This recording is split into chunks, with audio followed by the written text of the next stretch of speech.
우리에게 주시는 말씀 같이 함께 볼까요? 누가복음 20장 8절에서 우리 18절까지의 말씀, 9절에서 18절까지의 말씀입니다. 누가복음 20장 9절에서 18절까지의 말씀 저랑 한 절씩 같이 교독하도록 하겠습니다. 그가 또 이 비유로 백성에게 말씀하시기 시작하시니라. 한 사람이 포도원을 만들어 농부들에게 새로 주고 타국에 가서 오래 있다가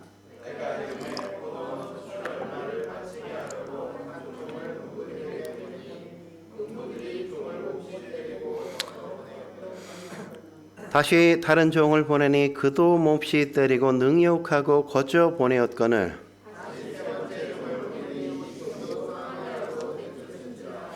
포도원 주인이 이르되 어찌할까 내 사랑하는 아들을 보내리니 그들이 혹 그는 존대하리라 하였더니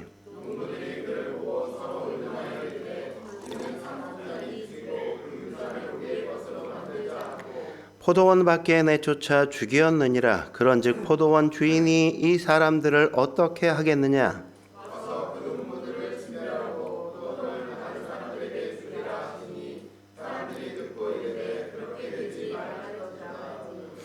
그들을 보시며 이르시되 그러면 기록된 바 건축자들의 버린 돌이 모퉁이의 머릿돌이 되었느니라 함이 어찌미냐.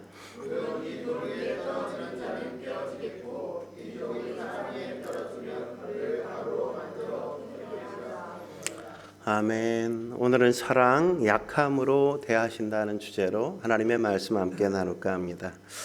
오늘 본문을 우리가 흔히 포도원 품꾼, 농부의 비유 이렇게 이야기하죠. 다른 성경엔 품꾼이라고도 하고 오늘 본문에는 이제 농부들 이렇게 등장하는 걸 봐요. 그래서 포도원 농부들의 비유 뭐 이렇게 이야기합니다. 오늘 본문에 등장하는 포도원 주인은 누굴까요? 하나님이란 말이죠. 하나님을 의미하는 겁니다. 근데 이 하나님이 이 주인이 참 이상한 주인이에요. 우리가 살면서 이런 주인은 참 보기 드물고 아마 보지 못할 겁니다. 농부는 누구를 의미할까요? 우리를 이야기하는 거죠. 인간들을 이야기하는 거예요. 오늘 본문의 이 농부들도 가만히 보면 상식적이지 않아요. 굉장히 이상한 농부들인 걸 우리가 확인할 수 있죠. 보통 이런 주인과 농부들의 관계를 가르쳐서 갑을 관계 뭐 이러지 않습니까? 갑을 관계. 주인은 갑이라고 하고 농부는 을이라고 이야기할 수 있겠죠. 보통 이런 주인들 갑이 하는 일이 뭡니까? 흔히 을을 학대하거나 을을 그냥 막 착취하는 게 보통 보편적인 일이란 말이죠.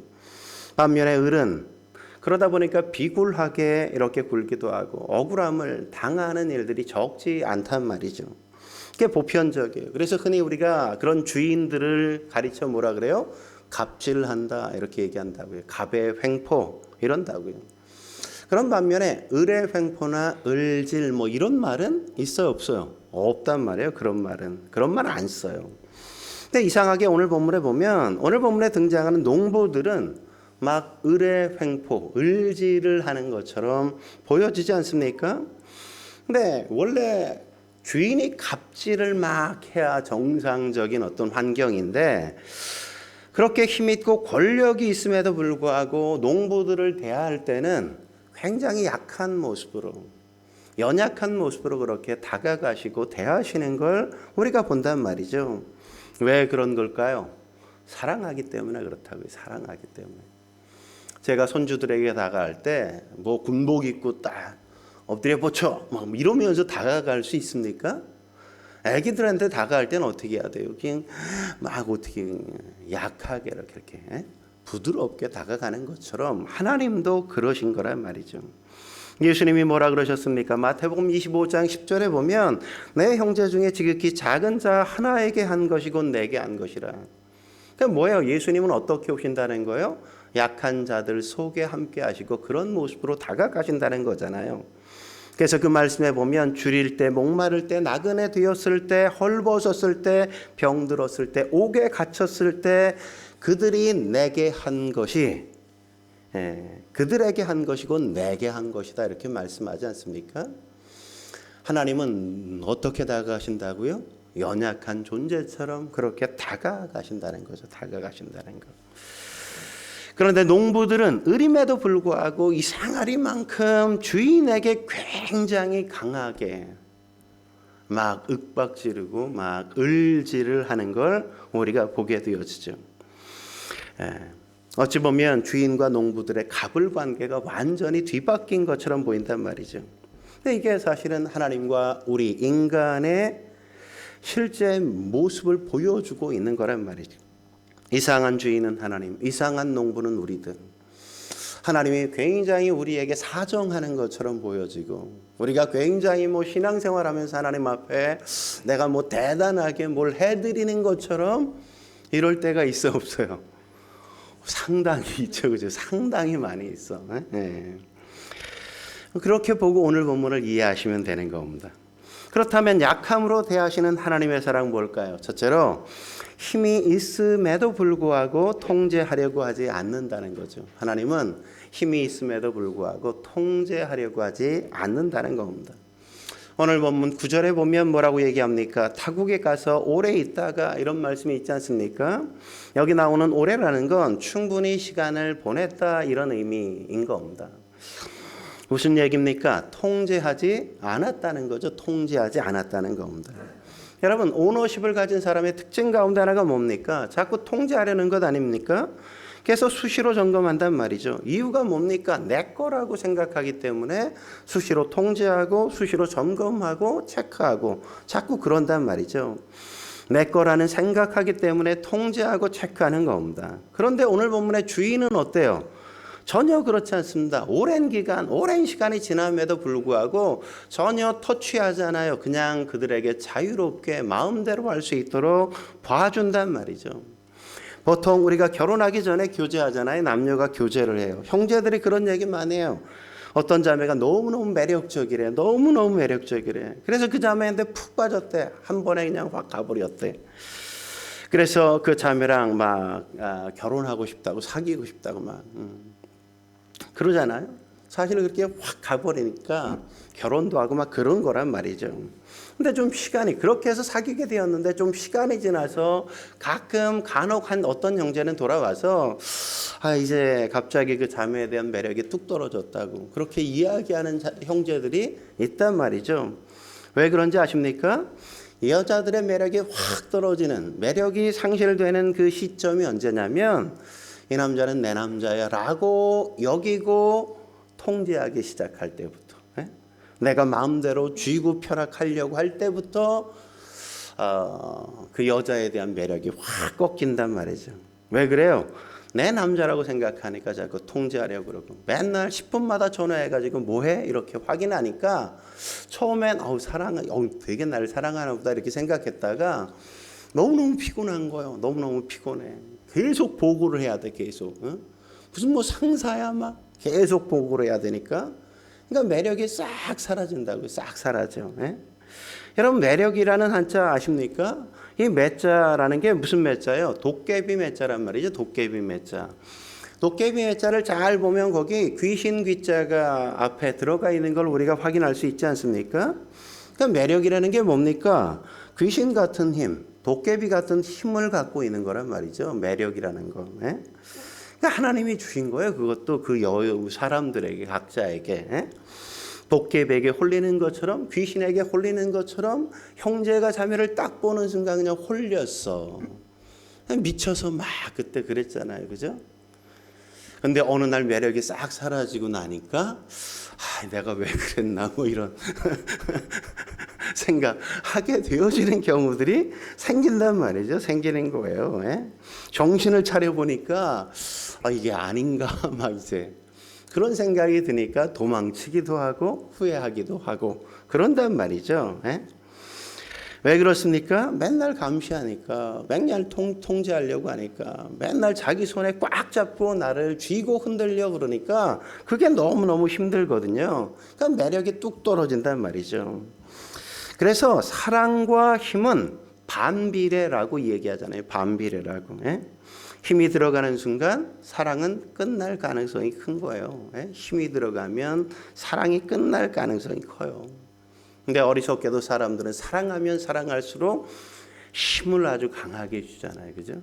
안 놀려고, 내가 마음대로 하려고, 나만 갖고 어떻게 해보고 싶어서 그런단 말이죠. 예? 오늘 본문의 주인은 어때요? 전혀 그렇지 하지 않아요. 내가 마음대로 컨트롤하려고 하지 않는다고요. 그를 자유롭게 내버려 두고 그가 마음껏 어떤 일도 해보도록 그를 이렇게 놔준단 말이죠. 사랑이 뭐예요? 통제하려고 하지 않는 거예요. 내 마음대로 그를 컨트롤하려고 하지 않는 게 바로 사랑이란 말이죠. 한 걸음 더 나아가 약함으로 대하시는 하나님의 사랑 뭘까요? 두 번째, 착각해서 내는 화마저도 전부 다 받아주시는 것이란 말이죠. 오늘 농부들이 착각을 했어요. 그래서 막 화를 냈어요. 근데 그런 화조차도 니네 돌았어? 니네 지금 뭐 하는 거야? 막 이렇게 대하시지 않고 그런 화조차도 다 받아주시는 하나님의 사랑을 보지 않습니까? 여러분 생각해 보십시오. 농부들이 일거리가 없었어. 그래서 농지가 있어야 뭐 농사를 짓 거 아니에요. 그러니까 새를 줬으니까 얼마나 좋아요. 그죠? 그럼 감사해야 되잖아요. 감격해야 되잖아요. 예? 근데 받고 농사 몇 년 짓더니 이들이 그냥 지금 뭐 하고 있어요? 화를 내고 있다고. 화를 내고 있어. 정말 그런지 10절 말씀 같이 읽겠습니다. 시작. 때가 이름에 포도원 소출이 얼마를 바치게 하려고 한 종을 농부들에게 보내니 농부들이 종을 몹시 때리고 거저 보내거늘. 예. 만약 주인이 뭔가를 뺏으려고 했다면, 뭔가를 더 많이 취하려고 했다면 깍두기 보낼 거 아니에요. 그죠? 군인들 보내지 않겠습니까? 무장시켜가지고. 근데 오늘 주인은 그렇게 보내지 않는다고요. 어떻게 보내요? 그냥 딱 종 가운데 한 사람, 제일 비실비실한 그런 힘이 없는 종을 그냥 보낸다고요. 보냈어. 예? 아주 신사적으로 그동안 뭐 우리가 그렇게 관리 안 하고 세도 잘 안 받았는데 오랜만에 그냥 세 받으러 왔어요. 세 좀 주세요. 이렇게 종을 보내서 세 좀 달라고 신사적으로 얘기한 거란 말이죠. 그런데 그랬더니 종들이 어떻게 해요? 화를 내면서 이 종들을 몹시 때렸다고 이야기하잖아요. 때렸다고. 예? 이건 종을 때리고 무시한 게 아니라 주인을 때리고 무시한 것과 같은 거란 말이죠. 주인을 만만히 보는 거란 말이죠. 사람들은 참 모순적이에요. 예. 세상 사람들은 흔히 그런 얘기하지 않습니까? 세상이 정말 그렇게 악한 게 맞아? 뭐 이러는데 세상이 정말 악하다니까요. 예?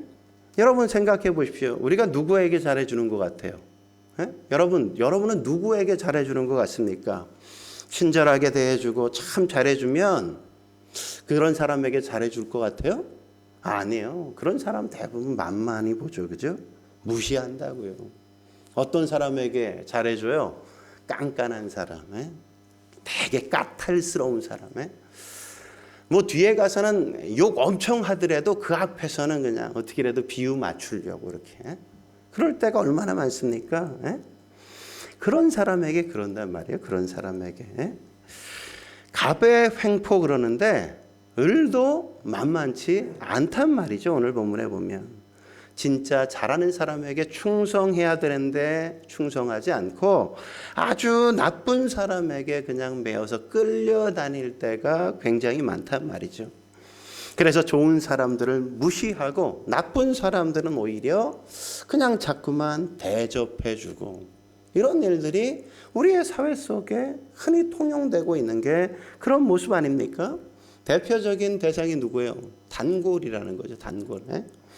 여러분 우리 생각에는 다 단골 맺으면 좋을 것 같잖아요. 잘해줄 것 같잖아요. 물론 그런 데가 없는 건 아니지만 단골이 되면 이건 이미 내 거라고 생각해서 별로 안 챙겨. 단골 되면 더 잘해줄 것 같지? 무시해. 적게 줘도 뭐 또 올 건데 뭐 이러고 별로 잘 안 해줄 때가 많단 말이죠. 그게 뭐예요? 인간의 악함이라고요. 악함. 그런데 여러분 왜 몹시 때렸을까요? 화가 났기 때문에 그런 거란 말이죠. 화를 못 참고 폭력까지 행사할 정도로 그렇게 화가 냈다는 거죠. 근데 여러분 왜 농부들이 화가 난 걸까요? 왜 화난 것 같아요? 사실 농부들이 주인에게 화낼 이유가 있습니까? 없잖아요, 전혀. 근데 왜 화를 냈을까요?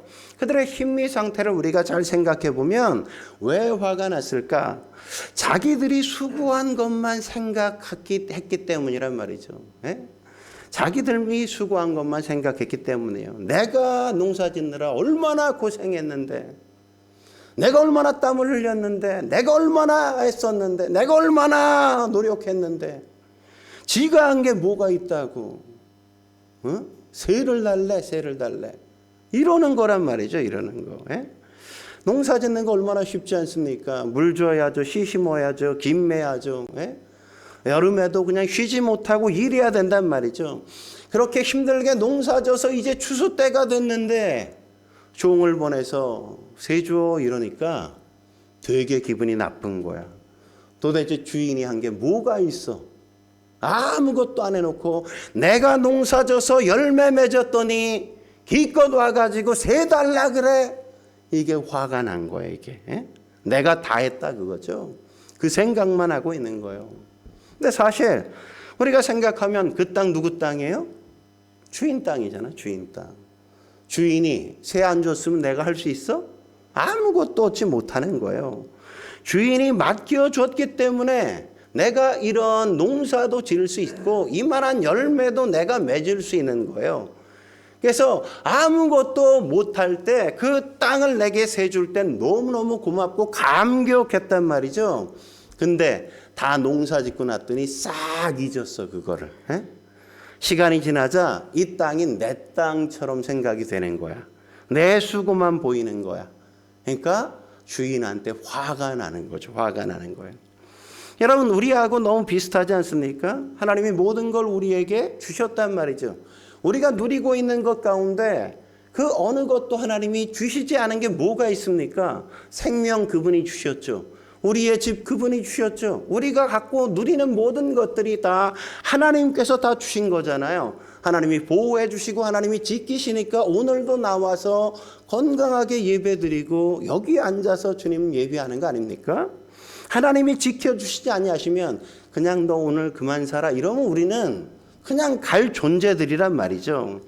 근데 시간이 지나자 이게 다 내 건 줄 안단 말이죠. 하나님께 아닌 줄 알아 자꾸만.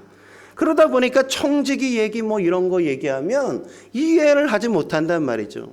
그게 왜 하나님 거야? 다 내 건데. 내가 수고해서 얻은 건데 내가 얼마나 고생했는데 이러면서 다 내 거라고 생각한단 말이죠. 다 내 돈이야. 전부 다 내 거야. 이렇게 얘기한단 말이죠. 그러니까 내 걸 하나님 앞에 그냥 일부 그냥 내가 기분 좋아서 드리는 건 괜찮지만 왜 자꾸 달라 그래? 하나님이 뭔가를 요구한다 그럴 때 그게 별로 마음에 내키지 않을 때가 많단 말이죠. 원래 그게 누구 건데? 하나님 건데 하나님이 내게 맡겨주시지 않으면 생명도 태어나는 것도 살아가는 것도 일터도 그 어떤 것도 내가 할 수 없는 건데 우리는 그 모든 게 원래부터 내 거인 줄 알고 11조 해야지, 감사헌금 좀 해야지, 봉사해야지, 헌신도 좀 해야지 이러면 왜 내 걸 갖고 자꾸 뭐라 그러는 거야? 왜 간섭질이야? 이런 생각을 자꾸만 하게 된단 말이죠. 도대체 해준 게 뭐가 있다고. 내가 다 번 건데. 농부들의 태도가 우리에게도 있어 없어요? 있단 말이에요. 있단 말이에요. 어떤 사람은 하나님께 삿대질까지 막 하지 않습니까? 하나님 내가 이 죽도록 고생하고 이렇게 힘들게 살았는데 하나님 뭐 해준 게 있습니까 도대체? 내가 그렇게 힘들게 살 때 하나님 나 거들 떠나봤습니까? 손 하나 까딱도 안 했잖아요. 그러면서 뭐 지금 와가지고 뭘 좀 해달라고 하라고 그러세요. 막 이러고 그러신단 말이죠. 그렇게 화를 내는 사람들 보면 다 자기중심적인 사람들이에요. 다 자기중심적인 사람들. 그런 사람들이 막 분노한단 말이죠. 왜요? 내 수고만 크게 보이거든요. 착각인 거죠. 그죠? 내 수고 이전에 하나님께서 내게 생명 주시고 내가 일할 수 있는 힘 주시고 환경 주시지 않으면 내가 아무것도 할 수 없는데 하나님이 내게 그 모든 것들을 허락하시고 맡기신 것에 대해선 전혀 계산하지 못하고 생각지 못해서 그럴 때가 있는 거죠. 여러분, 그런 말 있잖아요. 친절도 계속 베풀면 권리가 된다. 친절도 계속 베풀면 권리가 된대요. 예를 들면 이런 겁니다. 매일 제가 우리 박 집사한테 10만 원씩 줬어. 매일 10만 원씩 그냥 아무것도 아니고 매일 10만 원. 아침마다 10만 원씩 그냥 쏴줬어. 10만 원씩. 그렇게 3년을 쏴줬어. 3년 쏴주니까 뭐 처음엔 줄 때마다 처음 한 열흘은 매일 고맙다고 그랬어. 그 다음부터는 뭐 아무 소리도 안 해. 3년 지나서 어느 날 제가 이제 오늘부터 이제 끝이야. 이제 오늘부터 안 보낼 거야. 그리고 딱 10만 원 매일 쏘던 걸 딱 안 쐈어. 그랬더니 그러면 우리 박 집사가 저한테 뭐라 그럴까요? 그동안 목사님, 그렇게 많이 한 달에 300만 원이나 그렇게 저한테 그냥 주셔서 너무너무 그동안 감사했습니다. 고마웠습니다. 뭐 이럴 것 같습니까? 그렇게 안 해요. 뭐라 그럴까요? 왜 안 보내요? 왜? 아니 왜 안 쏘는 거예요? 왜 안 쏘는 거? 왜 내 거 왜 안 보내요? 이런다니까요. 내 돈 내놔 이거죠. 내 돈 내놔. 그냥 거저 준 건데 그게 어느새 내 돈, 내 권리가 되어 버렸단 말이죠. 내 권리가. 여러분, 우리도 그런 모습으로 하나님 앞에 나아갈 때가 있단 말이에요. 하나님 입장에서 볼 땐 얼마나 어이가 없겠어요. 그죠? 내가 계속 3년 쏴줬는데 얘가 어느 날 내 돈 내놔 이러면 제가 얼마나 어이가 없겠어요. 박 집사 그러면. 여러분, 농부의 문제가 뭡니까? 자기중심적이라는 거잖아요.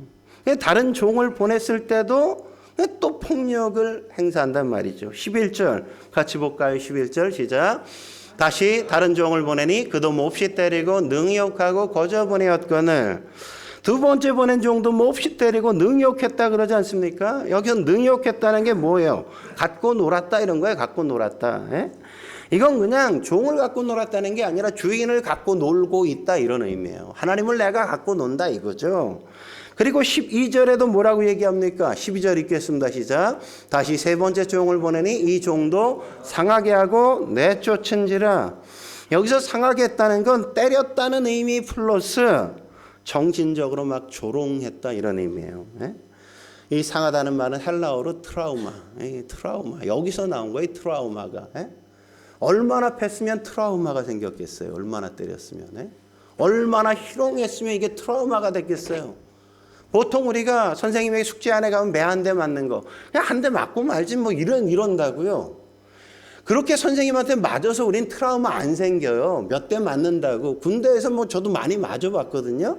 트라우마 안 생겼잖아. 우리 권 집사는 얼마나 많이 맞아보셨겠어. 근데 멀쩡하시잖아. 아무 트라우마 없으시잖아. 근데 왜 트라우마가 생겨?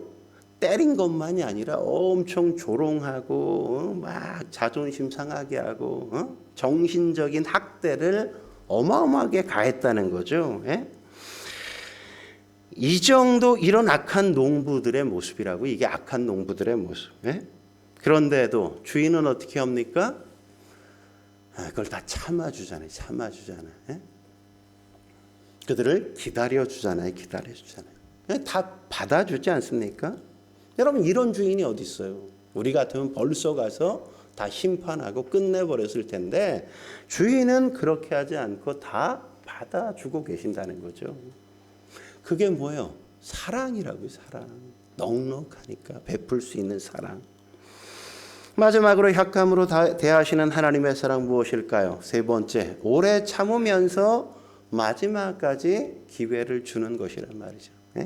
오래 참으면서 끝까지 기회를 주시는 거예요. 종을 보내고 또 보내고 그래도 안 되자 어떻게 했습니까? 마지막엔 이제 내 아들을 보내야 되겠다 이런다고요. 아들까지 보낸 이유가 뭡니까? 한 번 더 마지막까지 기회를 주고 싶은 마음이 있기 때문에 그런 거란 말이죠. 여러분, 이게 상상이나 할 수 있는 일입니까? 첫 번째 종 가서 맞고 왔어. 두 번째 종도 갔더니 맞고 왔어. 세 번째 종은 완전히 트라우마에 빠져가지고 얘가 완전히 제정신이 아니야. 근데 거기다가 아들을 보내? 이건 상상할 수 없는 일이잖아요. 근데 아들을 보냈다고요. 13절 같이 읽겠습니다. 13절 시작. 포도원 주인이 이르되 어찌할까? 내 사랑하는 아들을 보내리니 그들이 혹 그는 존대하리라 하였더니, 여기서 그냥 아들을이라고도 얘기해도 되는데 여기서 그냥 아들을 이렇게 얘기하지 않고 뭐라 그래요? 내 사랑하는 아들을이라 그러죠. 그죠? 내 사랑하는 아들을. 이건 사실은 히브리적인 관용구예요. 내 사랑하는 아들은 누구에게 쓰냐? 외아들에게만 쓰는 거예요. 외아들에게만. 그러니까 하나님이니까 외아들 예수님을 보낸다는 거죠. 하나밖에 없어, 아들. 근데 그 아들을 보내겠다는 거잖아요. 내 아들을 보내면 그래도 농부들이 나를 존대해 줄 거야. 내 아들은 인정해 줄 거야. 그렇게 여기고 기대하고 보낸 거죠. 이 아들이 누구? 예수님이라고. 예수님. 여러분, 하나님이 너무 순진한 거 아니에요? 너무 순진해 보이지 않습니까? 이게 말이 돼요? 이렇게 할 사람이 세상에 어디 있습니까? 여기서 우리가 알 수 있는 게 뭐예요? 주인의 목적은 뭐 가서 새 받아 오는 게 목적이 아니라고요. 이 농부들이 주인이 주인이라는 걸 알고 있는지를 확인하게 하기 위한 거예요. 그들에게 그래서 다시 한번 기회를 주는 거라고요. 기회를. 내가 주인이라는 거 그냥 인정해봐. 내가 주인 맞잖아. 니네 땅은 아니잖아. 내가 세 준 거잖아. 이걸 그냥 인정해 달라고 하시는 건데 농부들은 인정할 수 없다 이거죠. 내 손에 들어온 건 내 거지 하나님께 어디냐고, 내 건데. 이런단 말이죠. 여러분, 하나님이 지금 우리에게 계속 어떻게 하세요? 기회를 주고 계시는 거죠. 여러분, 우리가 힘이 세기 때문에 그러는 게 아니란 말이죠. 우리가 하나님이 만만히 보고 하나님이 보내신 종들을 괴롭히고 두들겨 패기도 했는데 그럼에도 불구하고 내가 여전히 멀쩡해. 그건 내가 힘이 세기 때문에 하나님이 무서워서 내가 멀쩡한 걸까요? 하나님이 봐주고 계신 걸까요? 우리가 되게 힘이 세서 농부들은 지금 우리가 그냥 종 막 패도 주인이 아무것도 못하네 막 이렇게 알고 있다니까? 너무 웃기지 않습니까? 그게 아니라 우리가 힘이 세기 때문이 아니라 군대 보내가지고 한 방에 끝내버릴 수도 있는데 하나님은 우리에게 또 참고 또 참아서 한 번 더 기회를 주기 위해서 지금 참고 계신 거라고요. 우리에게 시간이 이렇게 허락된 건 뭡니까? 우리에게 남겨진 인생이 있는 이유는 뭡니까? 우리의 인생 자체가 기회잖아요. 생명이 있다는 자체가 기회 아닙니까? 어떤 사람은 그럴지 몰라요. 가을만 되면 왜 목사님 맨날 전도하라 그러나. 왜 전도하라 그러겠어요? 기회를 주시는 거라고요. 기회를 주시는 거, 하나님이 우리에게. 우리 주변에 아직도 내가 사랑한다고 말하는 사람들에게 그들에게 전도할 수 있는 기회가 아직 있다고 우리에게 알려주시는 거잖아요. 여러분, 악한 농부의 행동이 말이 안 되는 것 같이 보이죠? 근데 우린 더하면 더했지 결코 덜하지 않는다니까요. 아들까지 죽이니까 주인이 뭐라고 얘기합니까? 14절 15절 같이 읽어보겠습니다. 시작. 농부들이 그를 보고 서로 의논하여 이르되 이는 상속자니 죽이고 그 유산을 우리의 것으로 만들자 하고 포도원 밖에 내쫓아 죽였느니라.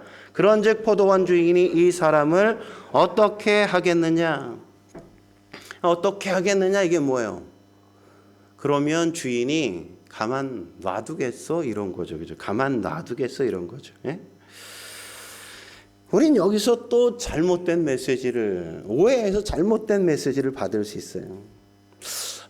그러면 어떻게 살아야 될까? 만만하게 보이지 말자. 뭐 이렇게 오늘 본문을 보고 그래 내가 만만하게 보이면 안 돼. 이렇게 잘못된 메시지를 받는 사람이 있어요. 예? 내가 이런 놈은 가만두지 않겠어. 난 절대 앞으로 사람들에게 친절 안 베풀겠어. 이렇게 잘못 메시지를 받는 사람이 있다니까요. 그래서 어떻게 얘기하냐면 난 앞으로 어떤 사람에게도 절대 착하게 안 대할 거야. 악하게 살 거야. 난 절대 순종하지 않을 거야. 이젠 좀 튕기며 살 거야. 뭐 교회에서도 보니까 늘 뭐 좀 튕기는 사람들에게 되게 잘해주고 뭐 강하게 막 뭐 이렇게 승질 부리면 그냥 다 비유 맞춰주던데 뭐 내가 맨날 있는 자리에서 늘 성실하게 하니까 나는 뭐 알아주지도 않고 나는 뭐 무시당하는 것 같고 나는 뭐 아무것도 인정도 안 해주고 나도 앞으로 좀 튕겨봐야지. 오늘 그 얘기예요? 그런 메시지가 아니라고요. 근데 이상하게 그렇게 이상하게 적용하는 사람들이 생겨. 잘못된 적용이죠. 오늘 18절에 뭐라고 말씀하십니까? 18절 마지막 절 같이 읽어볼까요? 시작. 무릇 이 돌 위에 떨어지는 자는 깨어지겠고 이 돌이 사람 위에 떨어지면 그를 가루로 만들어 흩으리라 하시니라. 뭐 하시겠다고요? 내가 가루로 만들어 버릴 거야 이거잖아요. 한마디로. 무슨 얘기예요? 하나님께서는 마지막 한 번에 그냥 끝내버리겠다는 게 한 방에 그냥. 그러니까 까불지 말라는 거죠. 그죠? 내가 봐준다고, 내가 기다린다고, 내가 모든 걸 그냥 받아들여 주고 있다고 기다리니까 내가 지금 봐주고 있는 건데 그게 나를 무시해도 된다는 게 결코 아닌데 그러지 말라는 거죠. 그죠? 한 방에 그러다간 그냥 끝날 수 있다는 겁니다. 그러니까 하나님의 말씀대로 순종하는 사람들은 여기서 은혜를 받는 거죠. 그죠? 야, 내가 이렇게 산 게 잘 산 거구나 이런 걸 이제 아는 거죠. 그죠? 난 나중에 한 방에 갈 거 없어. 난 잘하고 있는데 뭐 이렇게 생각할 수 있으니까.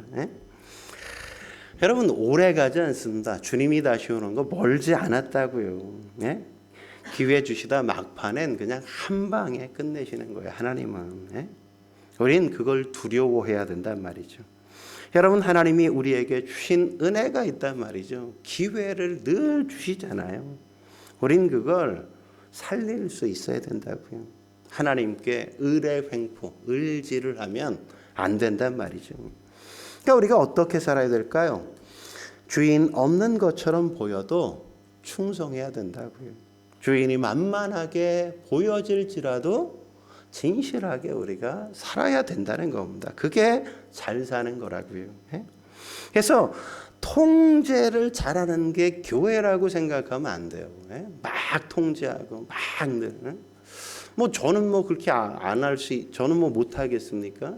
그런 교회 많잖아요. 저도 알 수 있어요. 맨날 전화 걸고, 뭐 리더 세워서 전화했냐 확인하고 보고하라 그러고, 주일날마다 저기 출석부 만들어서 출석 체크하고 주일마다 헌금한 사람들 다 해가지고 뭐 주보에 뒤에다가 이렇게 어느 교회처럼 다 실어서 뭐 11조 누구 감사헌금 누구 주일헌금 누구 다 여기다 실어가지고 매주마다 보여주고 저는 뭐 못해서 안 하겠어요?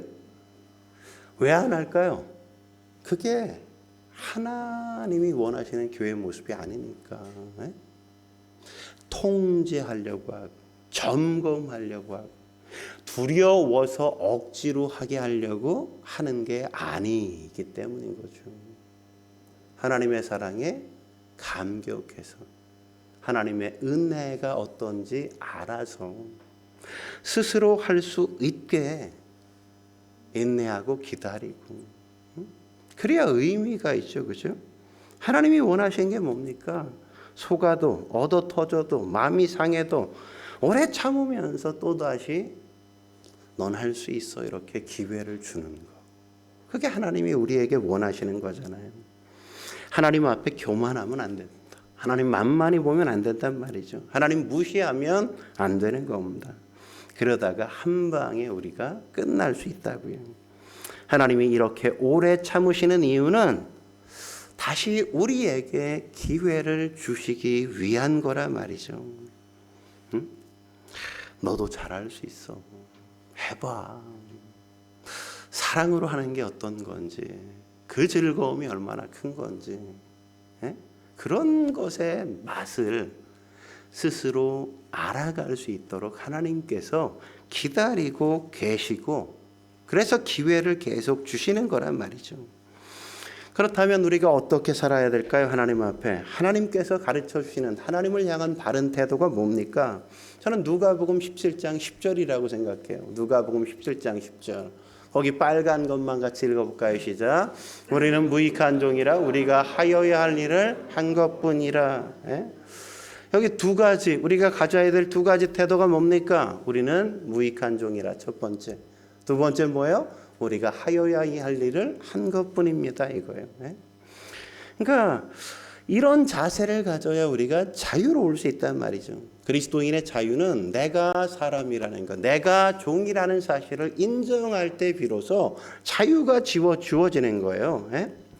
여러분 종이라는 정체성을 갖게 되어지면 헛된 기대를 갖지 않는단 말이죠. 칭찬 같은 거 기대하지 않아요. 어떤 뭐 상급 이런 거 기대하지 않아요. 내가 그냥 할 거 당연히 한 것뿐인데 뭘 무슨 상을 기대요. 무슨 칭찬을 기대요. 당연히 해야 될 걸 하는 건데 칭찬 기대하는 게 이상한 거죠. 그죠? 상을 기대하는 건 이상한 거지. 해야 될 걸 하는 건데. 이런 태도를 가지면 상처 이런 거 받지 않는다고요. 맨날 뭐 힘들다, 상처받았다 이런 이유는 뭡니까? 뭔가 칭찬받고 인정해달라는 욕구가 내 안에 있기 때문이란 말이죠. 내가 종이다, 내가 사람이라는 걸 인정하지 않는다는 거죠. 내가 사람이라는 건 뭘 얘기하는 겁니까? 내가 종이라는 건 뭘 얘기하는 거예요? 내가 하나님은 아니라는 거죠. 내가 주인은 아니라는 거잖아요. 네? 내가 하나님이 아니라는 걸 우리는 알아야 돼요. 근데 우리는 어때요? 늘 내가 하나님이 되고 싶어하는 욕망이 있다고요. 선악과가 말해주는 게 뭡니까? 왜 따먹었어요? 내가 하나님이 될 수 있다고 얘기하니까 따먹잖아요. 우리에게 가장 큰 욕망이 뭐예요? 인간의 자리, 종의 자리가 아니라 나도 저 하나님의 자리 가고 싶다 이거죠. 내가 마음대로 휘둘리고 내 마음대로 뭔가를 하고 싶은 욕망이 우리 안에 있는 거잖아요. 내가 하나님이 되어서 모든 걸 하고 싶어 한다고요. 근데 내가 하나님이 되려고 하면 그때부터 모든 게 깨지기 시작한다니까요. 망가진다니까요. 파괴된단 말이죠. 하나님이 된다는 건 뭡니까? 내가 최종 판단하겠다는 거잖아요. 내가 컨트롤 하겠다는 거잖아요. 내가 군림하겠다는 거라고요. 그러면 주변 사람들이 다 피폐해지는 겁니다. 여러분 니체가 목사님 아들이잖아요. 니체가 한 유명한 말이 뭡니까? 신은 죽었다 그러죠. 그죠? 신은 죽었다. 우린 그거까지밖에 모르죠. 그 다음 말이 뭔지 아십니까? 그 다음 말은 이거예요. 그 이후에 건강의 여신이 그 자리를 차지할 것이다 이거예요. 예? 신이 죽었어. 신 죽은 그 자리에 건강의 신이 그 자리를 차지할 거래. 예? 예를 들면 이런 겁니다. 제가 남자예요. 제가 남자인데 남자라는 거 받아들이는 거죠. 그죠? 제가 한국 사람이에요. 한국 사람인 건 내가 받아들이는 거죠. 저는 차남이거든요. 차남이라는 거 받아들이는 거예요. 저는 제 나이가 이제 50대 중반이잖아요. 50대 중반이라는 걸 받아들인다고요. 받아들이는 거. 예? 그러니까 하나님이 내게 주신 모든 것들에 대해서 그게 어떤 것이든 하나님이 주신 걸 내가 인정하고 받아들이는 거. 이게 종이요 사람의 태도라고요. 근데 내가 하나님이 되려고 하니까 뭐예요? 인간이길 거부하잖아요. 신이길 원하잖아요. 신이 되려니까 뭐가 돼야 돼? 건강이 받쳐줘야 되거든. 건강해야 휘둘릴 거 아니야. 그죠? 건강해야. 예?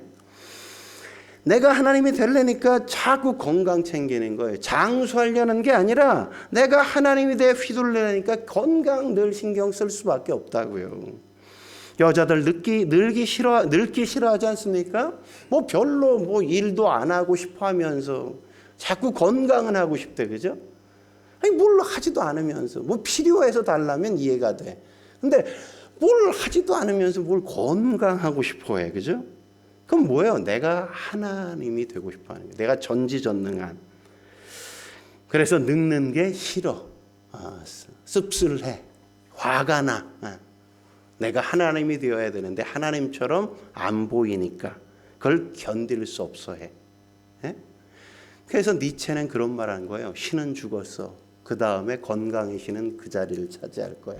이 말이 그런 의미인 겁니다. 여러분 우리가 보통 마스터나 뭐 마에스트로나 거장 이런 사람의 특징 뭡니까? 그분들은 사람들이 뭐 알아주길 기대하는 게 없다고요. 알아주기를 기대하는 게. 그런 사람들은 그냥 어떻게 이 자리에 이렇게 성공할 수 있었습니까? 그럼 뭐라 그래요? 그냥 전 제 일을 성실한 게 한 것뿐인데요. 이러잖아요. 네? 그분들은 대부분 그래요. 난 사람들에게 인정받고 싶었어요. 뭐 이렇게 얘기하는 사람 별로 없어요. 난 그냥 내 할 일 한 것뿐이에요. 난 당연히 내가 해야 될 게 이건데 뭐 내 천직이에요. 천직. 그냥 마땅히 해야 될 걸 하는 거라고요. 하는 거. 그런 사람이 명장이 되고 마에스트로가 되는 거란 말이죠. 그런데 끊임없이 옆 사람과 비교해. 나는 저 인간보다는 나아야 돼. 막. 맨날 경쟁하고 늘 억압하고. 그러니까 사는 게 아니죠. 그죠? 늘 불만이 내 안에 가득하다고요. 그때부터 싼티가 난다고. 싼티가 나기 시작해. 예수 믿는 사람은 싼티가 나면 안 돼요. 누가복음 17장 10절에 보면 우리가 좀 전에 봤지만 우리는 무익한 종이라 우리가 하여야 할 일을 한 것뿐이라. 이게 사실 우리에게 그렇게 고백하라는 말처럼 우리는 받을지 모르지만 사실은 그 이전에 먼저 예수님이 이렇게 고백한 겁니다. 이렇게 자신의 신앙 고백으로 이렇게 고백하고 있는 거라고. 예수님이 어떻게 하셨어요? 하늘 보좌를 버리시고 이 땅에 오셨잖아요. 우리를 위해 이 땅에서 사시고 헌신하시고 십자가에 붙들려 못 박혀 돌아가시지 않았습니까? 그렇게 다 하시고 뭐라고 고백한다고요? 나는 무익한 종입니다. 제가 마땅히 할 일을 한 것뿐입니다. 하나님. 이렇게 고백하신 거라고요. 만약 여기서 예수님이 야 니네들 봤지? 내가 십자가에 달린 거 너 그러고도 이러면 예수님이 얼마나 싼티 나겠어요. 그죠? 예수님이 십자가에 딱 부활하셔서 베드로에게 뒤통수 후려갈기면서 에휴 내가 이런 인간을 위해 내가 십자가를 이랬으면 얼마나 싼티 나겠어요. 그죠? 근데 예수님은 그러시지 않잖아요. 우리 부모들이 조심해야 될 게 뭐예요?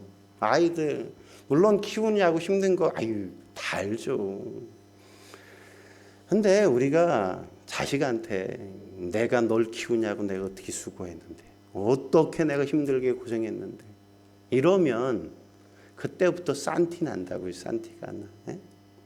제가 만약 여기서 내가 여러분 교회를 위해서 내가 얼마나 헌신했는데 얼마나 내가 못되고 내가 이기게 했는데 이래버리면 진짜 싸다 싸.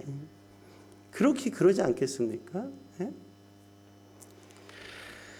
우리가 하나님 앞에 수고하고 헌신하고 충성하고 봉사하고 뭔가를 다 한다고 해도 내세울 게 아니라고 내세울게. 그건 누가 인정해 주는 거예요? 자식이 부모님이 애씀을 알아서 효도하는 거죠. 그죠? 목사가 정말 그게 수고했다고 성도들이 어느 날 알면 성도들이 목사님 감사해요. 그렇게 얘기해야 그게 가치가 있는 거지. 자기가 입으로 다 떠들어. 내가 요거 했다. 내가 요거 했지.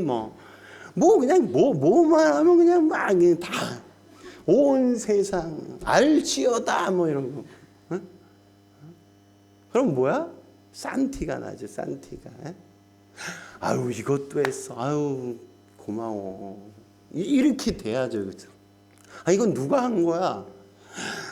아유 효진 집사가 했어. 이러면 되는데 우리가 그냥 그걸 참지 못해서 그냥 막 그러면 안 된단 말이죠. 그죠? 누가 우리를 만날 때 내가 누구를 만나면 내가 좀 뭘 얻을 수 있을까 이러다가 다 나를 만난다면 내가 기분 좋겠어요? 내게 뭘 얻을 게 있어 날 만나겠다 그러고 교제하겠다 그러면 기분 나쁘잖아요. 그죠? 언제 기분이 좋아요? 목사님 너무 보고 싶었어요. 목사님 요새 좀 너무 대화를 안 해서 대화하고 싶었어요.